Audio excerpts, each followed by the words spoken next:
नमस्कार। मैं आचार्य रमेश धस्माना स्वागत करता हूं आपका मेरे इस वीडियो चैनल जिसका नाम है ज्योतिष दृष्टि। साथियों, नवरात्रे चल रहे हैं। सबसे पहले आपको नवरात्रों की शुभकामनाएं। मेरा पिछला वीडियो नवरात्रे के ऊपर ही था और मुझे आशा है आप लोगों ने बड़े स्नेह से उसको देखा होगा। और यदि किसी प्रकार का कोई विचार आपके मन में आता हो या कोई कमेंट आपने देना हो तो कमेंट बॉक्स में आकर के मुझे सूचित कीजिए, मैं उनका ज़रूर प्रत्युत्तर दूंगा। आइए, आज आपको विशेषतः ज्योतिष के एक योग जिसका नाम है काल सर्प योग। अमूमन आप सुनते आए हैं, कई आचार्यों के पास जाते हो, विचार करते हो, कुंडली दिखाते हो तो वो बताते हैं कि आपकी कुंडली में काल सर्प दोष आया हुआ है।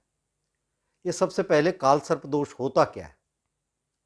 साथियों, आपकी जन्म कुंडली को निकालना और उसमें देखना, लगन के साथ में अर्थात पहला अंक जो लिखा होगा, जो भी आपका लगन होगा, मेष, वृष, मिथुन, कर्क, सिंह, कन्या, तुला, वृश्चिक, धन, मकर, कुंभ, मीन, इन एक अंक से लेकर के 12 अंक तक इनमें आपका लगन सूचित किया जाता है। और उस लगन के अंदर जब जैसे जैसे ग्रह स्थापित किए जाते हैं तो मान्यता यह है कि सारे ग्रह, एक तरह राहु और एक तरफ केतु, राहु और केतु के बीच में अगर सभी ग्रह आ जाते हैं तो उसको काल सर्प दोष कहते हैं। ये काल सर्प दोष विशेषतः 3456 प्रकार के हैं। कुंडलियों में अनेक प्रकार की व्यवस्थाएं देखी जाती है।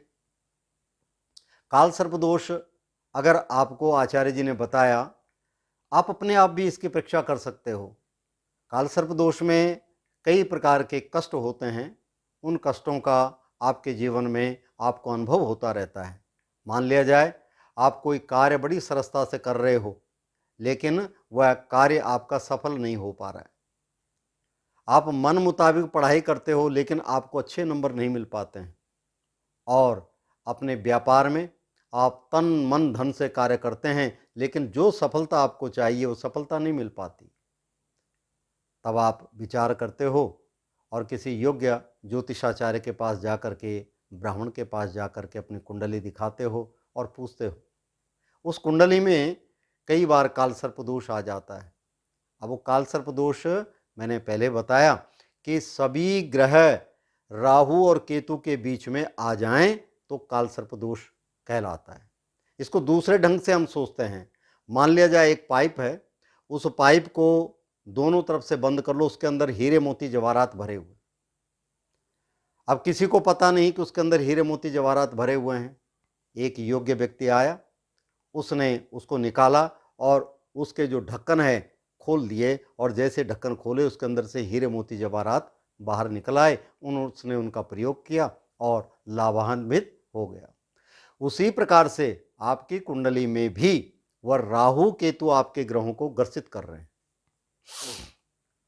उस ग्रसिता के कारण आपको अपने जीवन में लाभ नहीं मिल पाता।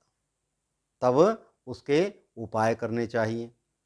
उसके बड़े सरल उपाय हैं। सबसे उत्तम, सबसे पहले तो, क्योंकि देखिए वह नाग देवता काल सर्प योग हैं राहु और केतु के कारण, यह आपके जीवन में कुंडली मार करके राहु का मुख और केतु उसके नीचे, तो सबसे उत्तम कार्य है कि एक चांदी की राहु और केतु की पुंछता अर्थात नाग के पूंछ और मुंह का शकल बना करके वह अंगूठी आप शुद्ध करा करके ब्राह्मण से और अपनी बड़ी उंगली में, सीधे हाथ की बड़ी उंगली में धारण कर लें।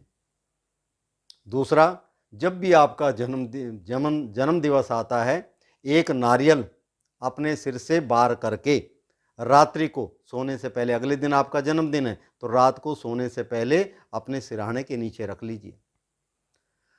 उसमें थोड़ा सरसों का तेल लगा दीजिए, मौली बांध दीजिए और प्रातःकाल 7 बार अपने ऊपर से बार करके ओम नमः शिवाय, ओम नमः शिवाय इस प्रकार से बोल करके चलते हुए पानी में बहा दीजिए।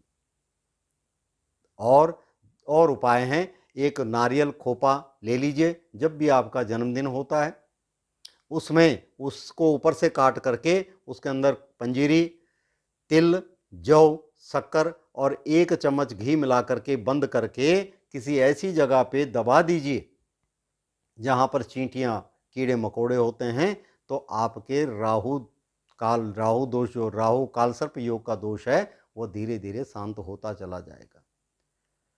और किसी योग्य ब्राह्मण से, अगर आपके पास समय है, धन है, तो किसी योग्य ब्राह्मण से 1.25 लाख महामृत्युंजय का जप करा करके, साथ ही साथ में नागदंताय विद्महे विषदंताय धीमहि तन्नो विषधर प्रचोदयात्, इस मंत्र का उच्चारण करके और 1.25 लाख जप करा करके, हवन करा करके, चांदी का नाग नागिन का जोड़ा भगवान शंकर जी पे चढ़ा दीजिए।